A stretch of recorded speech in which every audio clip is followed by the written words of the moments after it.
ময়মনসিংহের ধুবাউড়ায় নির্বাচনী প্রচারণাকে কেন্দ্র করে বিএনপি মনোনীত প্রার্থী ও স্বতন্ত্র প্রার্থীর সমর্থকদের মধ্যে সংঘর্ষে নজরুল ইসলাম নামে এক সমর্থকের মৃত্যু হয়েছে। তিনি স্বতন্ত্র প্রার্থী সালমান ওমর রুবেলের সমর্থক ছিলেন বলে জানা গেছে। গতকাল শুক্রবার সন্ধ্যা 6টার দিকে উপজেলার ঘুষগাঁও ইউনিয়নের এরশাদ বাজার হত্যাকাণ্ড ঘটে। এই ঘটনায় জড়িত থাকার অভিযোগে পুলিশ তাৎক্ষণিকভাবে আদম আলী ও দুলাল নামে দুজনকে গ্রেফতার করেছে। নিহত কর্মীর নাম নজরুল ইসলাম, তার বয়স 46। তিনি ধুবাউড়ার রামসিংহপুর এলাকার হাজী মফিজউদ্দিনের ছেলে।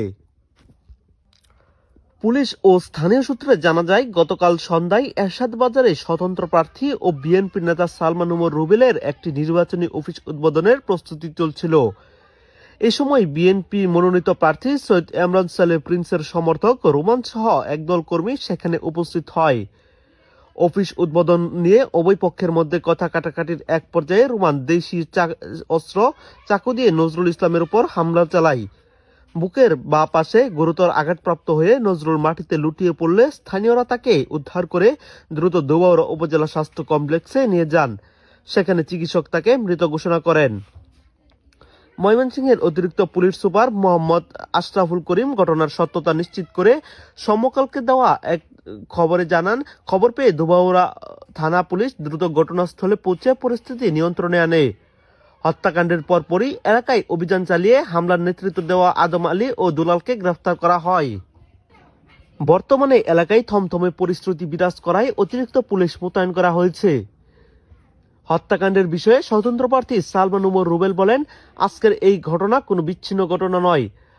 আমার বিজয় সুনিশ্চিত দেখে এটা প্রতিপক্ষ গ্রুপের পরিকল্পিত সন্ত্রাস। নজরুল ইসলাম আমার একজন নিবেদিত প্রাণ কর্মী ছিলেন। আমার নির্বাচনী কাজে অংশ নেওয়ায় তাকে প্রকাশ্যে ছুরিকাঘাত করে হত্যা করা হয়েছে।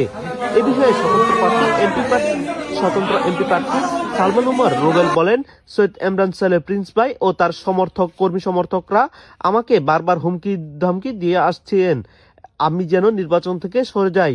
আমি কর্মী হত্যার বিচার চাই।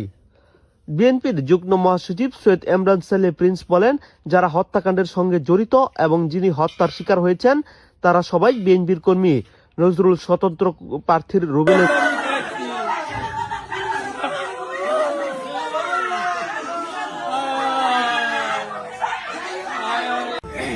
অনেকদিন ধরে এটা পরিকল্পনা করতেছে প্রিন্স ভাইয়া, তার লোকজনটা আমরা হামলা করাইবো। আজকে করাইছে প্রিন্স ভাইয়া। প্রিন্স ভাইয়ার বিচার চাই, ফাঁসি চাই আমরা।